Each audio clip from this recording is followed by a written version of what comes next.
Good morning. My name is Frank Grinnell. I've been advising professional money managers and investing in the stock market for over 20 years. It serves as my day job, but most importantly, it is my absolute passion. On Street Views, I offer my daily viewpoint on the stock market in under 7 minutes. I will cover things like the global macroeconomic picture, the mood of the market, company-specific news, secular trends with some actionable sector and stock calls. I hope my insights are useful to you, whether you are a professional money manager or a passionate investor. At Grinnell Capital, we actively manage dynamic stock and ETF models for financial professionals and their clients, as well as individual investors. If you want to learn more about what we do, send me a note, frank@grinnellcapital.com. You can also find more of my insights on Twitter @GrinnellFrank. And now, today's Street Views. Good morning. Happy Monday, the 22nd of August, 2022. Equity futures pretty red out there. We got natural gas prices spiking in Europe. On maintenance downtime for the major Russia-Germany pipeline, which isn't a big surprise. I think that those kind of games are going to continue, whether the pipeline actually does need maintenance or not. Putin's just going to put the screws to Europe for this winter. It's going to be really tricky over there. So they've got natural gas prices flying. Over here, our own natural gas prices are up 6% this morning to $9.90, almost $10 on Henry Hub.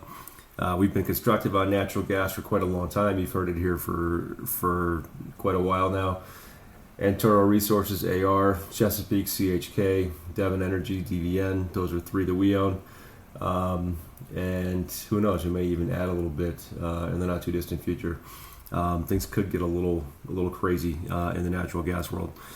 We've had several Fed governors talk hawkishly. You guys have all heard them in terms of really needing to take a hard approach to inflation at the risk of a potential recession. We still got to prioritize taking inflation down. Maybe that's going to be the message out of Powell on Friday at Jackson Hole. It's hard to say. We may, if the market still acts like this in advance of Jackson Hole, then maybe that'll be kind of a buy on the news event. I'm not sure. Depends where we are between. A lot can happen between now and then, because who knows? That could be expected by then and baked in. We will see. In terms of earnings and companies, yeah, I've said it before. There's been a lot of really good earnings out there. Companies doing really well and executing in this space, whether it's tech and otherwise. John Deere was one on Friday. That was another one that you can add to the list. Strong quarter, huge backlog. Secular growth in agriculture. Stock rallied throughout the day on Friday in a really crappy tape, which is a very bullish sign in my opinion. Stock did close above the 200-day moving average pretty firmly. It's going to be down a little bit this morning in this week tape, but this is the kind of stock that institutions are going to want to own. Strong balance sheet, great management, secular growth area in terms of ag. If things do get pretty bad in terms of a severe recession or worse, then this stock will go down. It will be too early, but at the end of the day, this is one that I think institutions will be dipping their toe in on days like this. So keep an eye on Deere. In terms of finding stability in growth stocks, I would say look to the ones that have executed really well in the recent quarter. Like Amazon was one, and this stock seems like all of a sudden now it can't get out of its own way. It's only been a couple of days, but looking down 2%. It was earlier. Where are we now on Amazon? We are down 2.1%. They had a great quarter. Saw great demand from the consumer.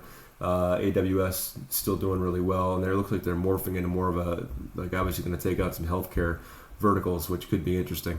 But not just Amazon. There were some other more high growth type names, like the Trade Desk had an awesome quarter. Their customers back and reaffirmed if they ever were going to go away. Look for those types of names to assert themselves initially. That would be my guess. That's what I'm going to be looking for.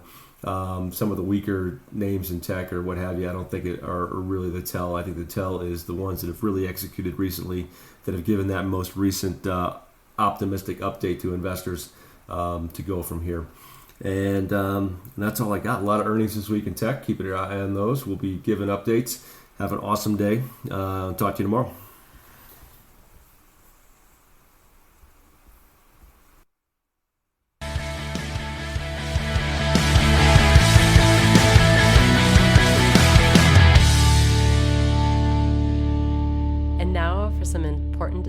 disclosures.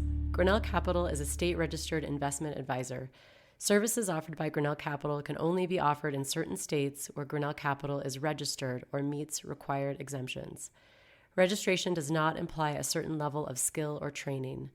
For additional information about Grinnell Capital, including its services and fees, please review the firm's disclosure statement as set forth on Form ADV and available at no charge at advisorinfo.sec.gov. This podcast is provided for informational purposes only.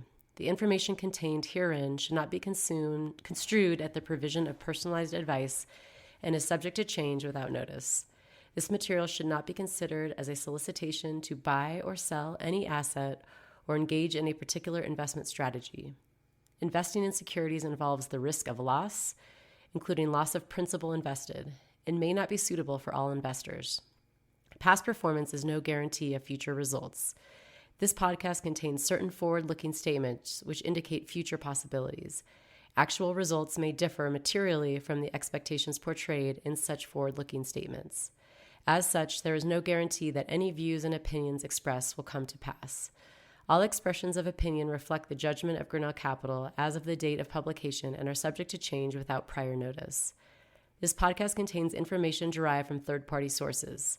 Although we believe these sources to be reliable, we make no representations as to the accuracy of any information prepared by any unaffiliated third party incorporated herein and take no responsibility therefore.